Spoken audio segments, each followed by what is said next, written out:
Hi, it's midweek, and if you were here for worship on Sunday, we started a 3 week series on John Wesley's three simple rules. This week is the first one: do no harm. The sermon on Sunday hit the main ideas. Wesley wasn't writing for beginners. The harm we do without meaning to still counts. Restraint is a form of integrity. Now, I'm not going to revisit all of that. What I want to do today is to get into a couple of things I didn't have room for on Sunday and leave you with something concrete to carry into the rest of the week. So, get your drink, find a comfortable chair, and let's take a few minutes together. We open Sunday with Psalm 15. O Lord, who may abide in your tent? Who may dwell on your holy hill? And I made the point that the psalm defines righteousness almost entirely in negatives. Who does not slander? Who does not harm? And that this restraint is a form of integrity rather than smallness. What I didn't get to tell you is where that psalm was probably used, because it's not just a poem. Scholars believe Psalm 15 and a few others like it, particularly Psalm 24, were used as a kind of entrance liturgy at the temple gate, a call and response. Pilgrims arriving at Jerusalem ready to go up to the temple to worship would be met at the gate with this question: who may come in? And then the psalm itself is the answer: the person who walks blamelessly, who does what is right, who speaks truth from their heart, who has not slandered, not done evil to a friend, not taken a bribe. That's who gets in. Now, I want to be careful here because I'm not saying the temple system was a salvation by works arrangement. It wasn't. The whole point is grace. But what the entrance rite is doing is making the connection explicit. You cannot worship a holy God while actively harming your neighbor, and consider that an unbothered transaction. The relational integrity and the worship are not separate categories. John Wesley understood that.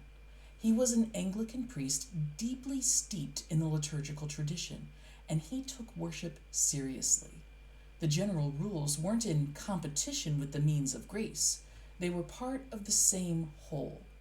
You cannot sustain genuine worship of God and cause casual harm to your neighbor simultaneously. At some point, something gives. Psalm 15 just makes that explicit in 12 verses that pilgrims probably had memorized.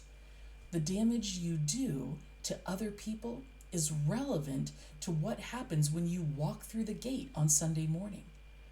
That's not a comfortable idea. And I think it's supposed to be uncomfortable. And I think Wesley was reading this psalm when he wrote that first rule. I also mentioned Matthew chapter 5, verses 23 and 24 on Sunday, the passage where Jesus says, if you're at the altar and you remember that someone has something against you, leave your offering and go be reconciled first. Then come back and offer it. I gave it one preaching move and kept going. I want to stay with it a little longer today because I think it's one of the most demanding and most under-discussed things Jesus says in the entire Sermon on the Mount.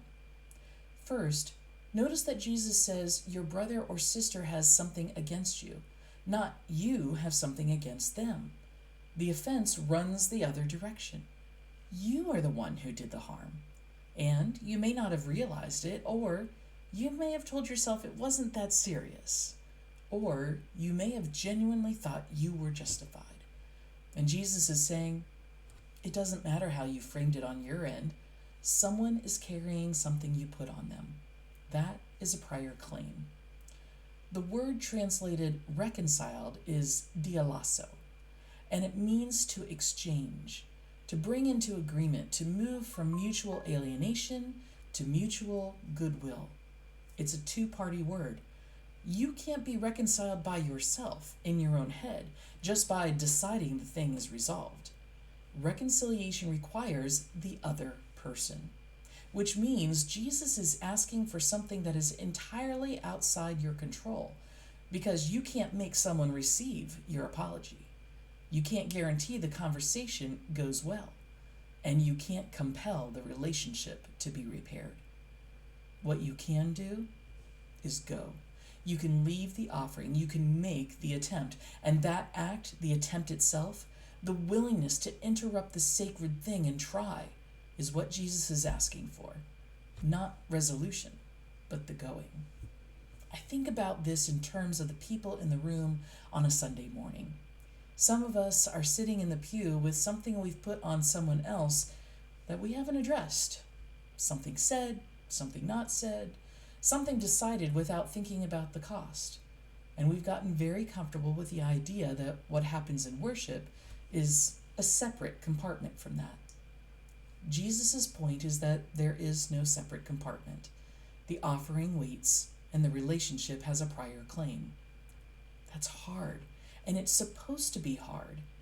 Do no harm reaches backward into the harm already done, not just forward into the harm we intend to prevent. And then in Romans 12, verses 17 through 18, it says, "Do not repay anyone evil for evil. If it is possible, as far as it depends on you, live at peace with everyone." I read this verse briefly on Sunday as a closing benediction anchor, but I want to pull out 4 words and sit with them for a minute. As far as it depends on you. Because I think this is one of those quietly gracious phrases in Scripture that gets overlooked in favor of the more sweeping promises. And what it's actually doing is naming the boundary of our responsibility with a specificity that I find genuinely freeing. Paul is not promising that peace is always achievable. He's not saying that if you just do no harm well enough, every relationship in your life will be repaired. He's saying the peace, when it fails to arrive, should fail because of the other party, not because of you. That is a real and important distinction. You can do everything right. You can go leave the offering, you can make the attempt at reconciliation, you can guard your tongue and walk humbly, and the other person may not receive it. The relationship may not repair. The damage may be too deep, the other person may not be ready, or the circumstances may not allow it. And Paul says, that's not on you. Your job is the part that depends on you. The Greek phrase is ephimeimon, meaning literally upon you or in your power. It's a boundary marker. This is what is yours to do. Anything beyond this boundary is not your burden. For a congregation living through a period of sustained national demoralization, where a lot of harm is being done at a scale we cannot individually address, I think this phrase is important to hold. You cannot fix the whole thing.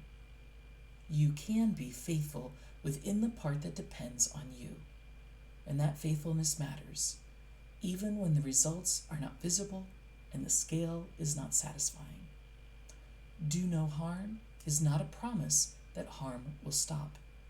It's a commitment to making sure, as far as it depends on you, that you are not the source of it. Okay, here's the one practical thing I want to leave with you for the rest of the week.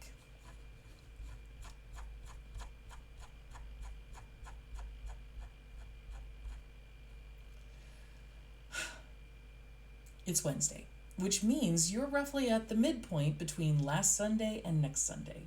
You've been living in this rule for a few days, and I want to suggest something small.